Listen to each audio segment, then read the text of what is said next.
Hello, everybody, and welcome back to Alan Wake. Help you folks? Name's Randolph. I'm the manager. We're looking for Rose. Works as a waitress down at the diner. Rose, sure. Nice girl. Who wants to know? I'm Alan Wake. The writer, huh? I heard on the radio you were visiting. Well, I'll show you her trailer. That Rose, she's a nice girl. Always pays her rent on time. As I was saying, Al, I found all sorts of weird stuff from the local newspaper's archives. This place is crazy. Disappearances, mysterious deaths, urban legends come true, and, get this, most of this stuff takes place around Cauldron Lake. Well, you ain't wrong, mister. The Indians thought the lake was a doorway to the underworld. I don't think I'm gonna be able to say God-fearing anything type myself. for... I don't hold with that sort of thing. Yeah, okay. Anyway, there was an island there owned by a guy called Thomas Zane. Now, some of the articles I found about him make him out to be a famous writer, but I ran a bunch of searches, couldn't find a single thing he wrote. Zane was heavily into diving, so much so that the place came to be called Diver's Isle. But I the can't volcano walk! under the lake erupted in 1970, and Zane went down with the island. Okay. Yeah, Oh, so about that's what that? happened to the cabin. It was there in the morning, as if it had fallen from the sky. It probably It would take did a fall from the tornado sky. or something like that. We're damn lucky it didn't crush any of the trailers. Yeah, lucky. That's what I'd say. I'd be more worried... Wait, was I not in the focus? Okay, so... So she has one of the nicer trailers. Oh, no, that's not her trailer. Okay, my bad. I think she has this trailer, then. Unless he's gonna go somewhere else. Like, this is the only place he could... Oh, nope, he's leading us this way. So we're heading around back? So she does have one of the nicer trailers. This dude has a limp. A local girl, Barbara Jagger, drowned in Cauldron Lake. Honestly, I would just pronounce a that week Jaeger. earlier. They were lovers. Sure, Yeah. Jagger's a local spook story. The Scratching Hag comes for you in the dark. Childish stuff like that.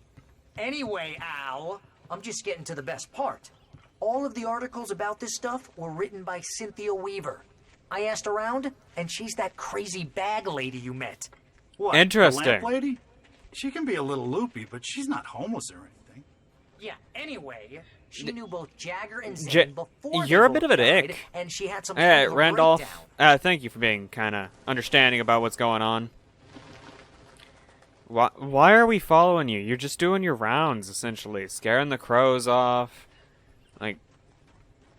Okay, so... Why didn't... Oh, that's why we came around this way. Yeah, I didn't think of that. I didn't think about the fact that the boat might have blocked the path to someone's house. That would explain why we went through someone's yard to get to this place. Well, mister, this here's Rose's trailer. You mind me asking what you want with her? Just Nothing. here to talk to her, pal. You make it sound like we're gonna beat the crap out of her. No, we legit, we had an appointment, we talked, she called us, so we came around. You know, she probably read the manuscript. Welcome oh dear, Mr. Oh. Wake. Was that Shadow, I'm so glad you're here. Rose, you have my manuscript? Oh, was that Shadow, yes. like, actually Yes. there, or was that just a glitch? please come in. I'd immediately be suspicious of anyone who's talking like that. This Please. is really good. Come on in. Rose. Especially if they've been Yes. highly excitable manuscript. last time I talked to I them. really need it. I understand. I know yeah. what you need. A muse to inspire you. Oh, for Barry. She doesn't have anything. Yeah, hey, Al? Al, what's... Oh, Oh, we've been drugged. Barry's been drugged. I've been drugged. What? What?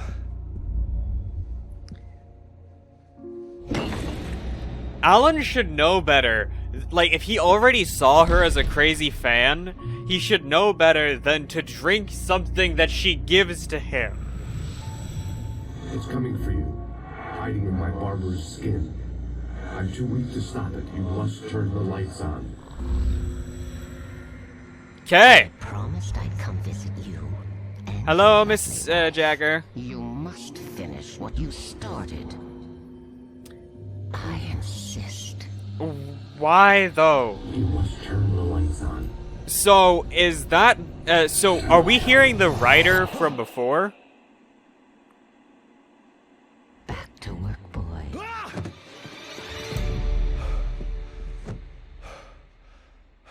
Okay. I was wondering how it was gonna get us to nighttime I felt again. nauseous, hungover. Only anger kept me going. Okay, cool. I can't tell reality from dream anymore, but it seems I have an imaginary editor to help me. She's an old woman in a funeral dress. Oh. I call her Barbara Jagger. She's very strict. I'm writing faster and faster. My manuscript is being heavily revised. The edits are getting very aggressive, and each day there's less of me and more of her. I hate it, but I know she's right. She promises me I can save Alice this way. She knows more of this than I do. About the complex incantation I'm attempting. About this place. She's worked with another writer under similar circumstances, Thomas Zane. The genre of the story seems to be shifting. It's turning into a horror story. I'm getting close. I can feel it. Yeah, turning into a horror story. It's not like it's just a bad one from the very Rose beginning. took a day from me. Yeah. I had less than 12 hours left to meet the kidnapper. All I could do was get Barry into the car, work something out once I got on the road. Welcome Is she? to the Oh, Oh yep. Dear She's still. Diner. She's What she's can I still get you crazy. today? Coffee? I couldn't work up much hate for Rose. Something had used her to get to me. Yeah, and left something its mark. used her. My gun and flashlight were gone. I'd have to find a way to get Barry into the car as quickly as possible. There was no time to waste. Is Barry about to be our enemy? I have a feeling Barry's about to be Mr. our Randolph enemy. liked Rose. That little smile she had. How she was still sweet when life had tried so hard to make her bitter. It wasn't any of his business what she did in her trailer. But those strangers, the writer and his smart-ass sidekick, looked like trouble. And they'd been in there for hours, way past her normal bedtime. He reached for the phone and called the sheriff's station. Uh-huh. So, he's not calling the sheriff's station because he's suspicious that Rose might have drugged us. Yeah, no. Which is actually a great example. People don't usually get suspicious of... I kicked that can over when I was over here before. Dang it. I kicked that can off last time I was over here. So, slightly upsetting. But yeah, no one is going to be suspicious of the people they know or the people they trust. No, they're going to be suspicious of the people that they don't know. The ones who just showed up today and are like, "Hey, we just want to talk." Hey, Randolph. Oh, you're gonna get it now. Yeah. Where's Barry? God knows what you've done to that poor girl. This is Agent Nightingale, FBI! Get him up, Hemingway! You're under arrest! You move a muscle, I'll unload right in your goddamn face! Stay right where you are, Spillane!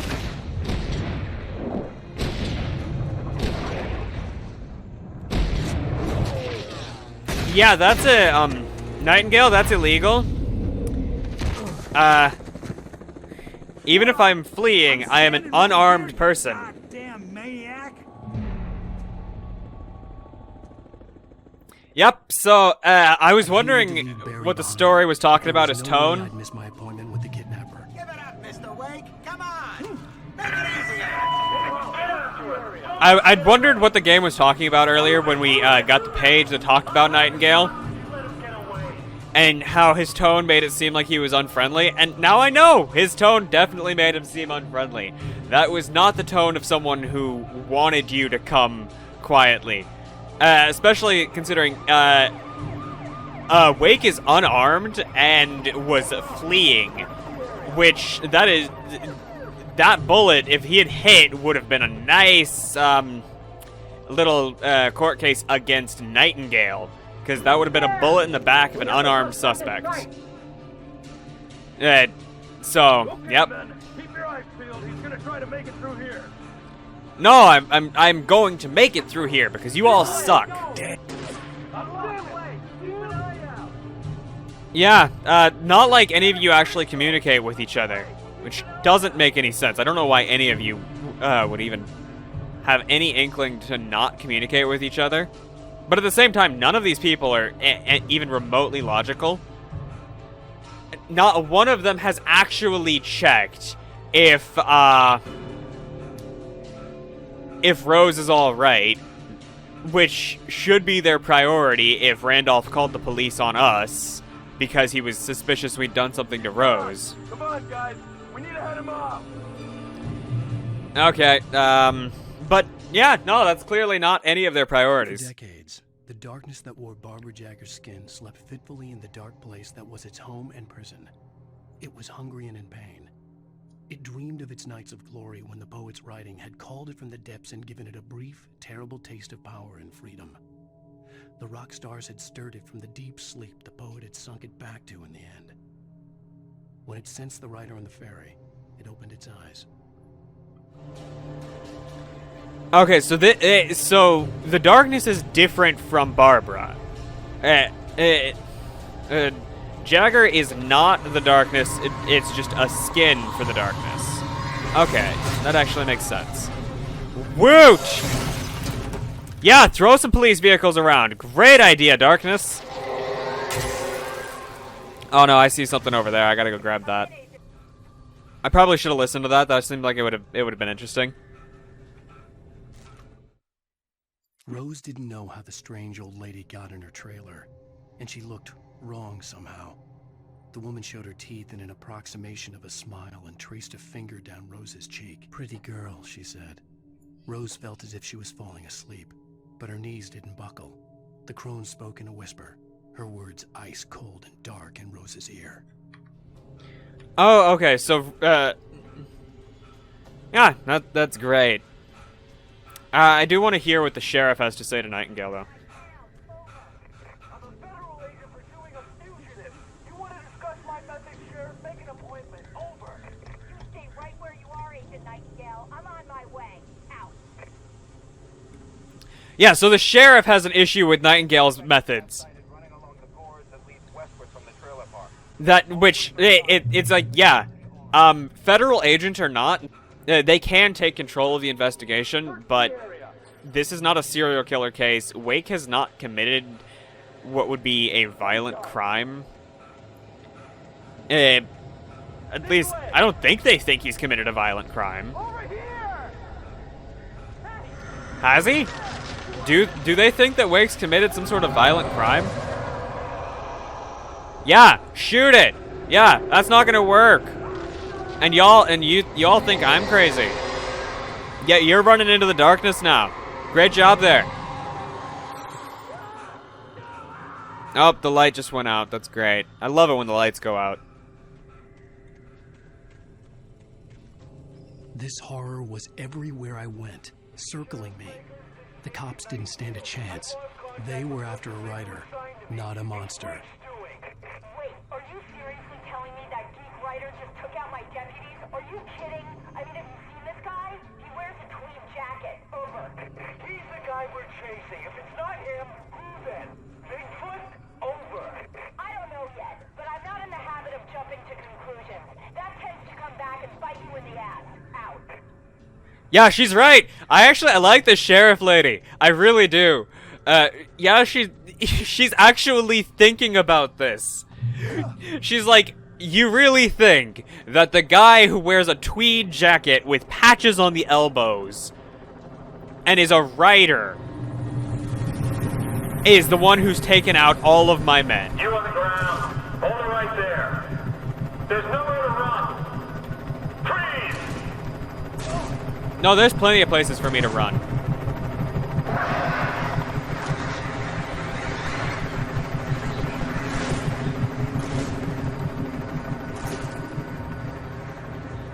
Yeah, go after the helicopter. Thank you, birds. You're a great help. I hated on you last episode, but you're great. I love you all.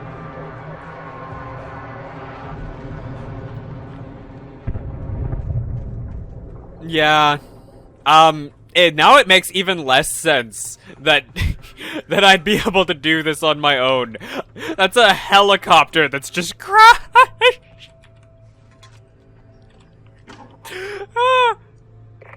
This Mulligan, Thornton, come in. Over. Thornton here. James, we got both Wheeler and Rose in custody. They didn't put up a fight or anything. Why, they were... Hey, Mulligan, what you do? Come on. Sit down and give me that. James, Mulligan here. Over. Go ahead, Mulligan. Over. We got Wheeler and Rose here. Wheeler's drunk or hopped up on something. Speaking of which, that Fed had a pretty distinctive whiff of Otis Scotch about him, if you know what I mean. Over. I don't have anything on that, Deputy Mulligan. Over. Well, whatever. Anyway, Rose is just being plain weird here. You better get Doc in to take a look at both of them. Over. Gotcha. You better get them here quickly. The, Fed's gonna want to interview Wheeler. Over. Oh, yeah, I bet he does. Looks like they have a lot in common. Mulligan out. Yeah, that's great. The Fed. I imagine that the broadcast tower in the distance was part of the local radio station. Maine seemed like a decent guy. Perhaps he could give me directions to the coal mine. Wow. You're being chased by the Feds, and your thought process is really to go after... Unnatural shadows clung to the gate. The darkness that was after me was trying to stop me. I wouldn't get through without a light. Yay! So, up until this point, I have not found a flashlight. There was no power to the searchlight.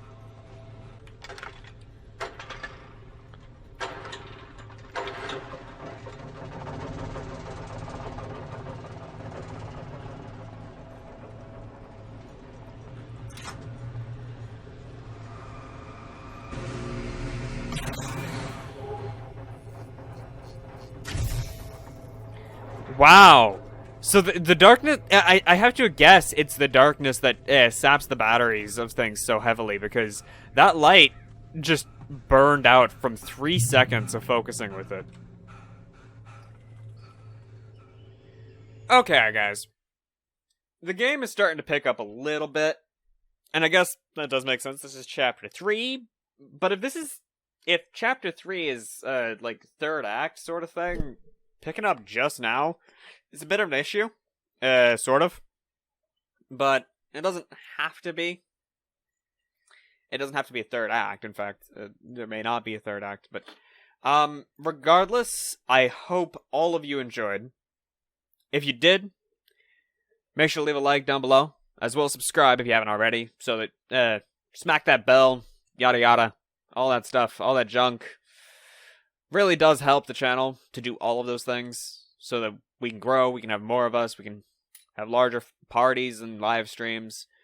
And remember, smile. Burn up someone's day, even if it's your own. Hope you all enjoyed, and I'll see you all next time. Goodbye!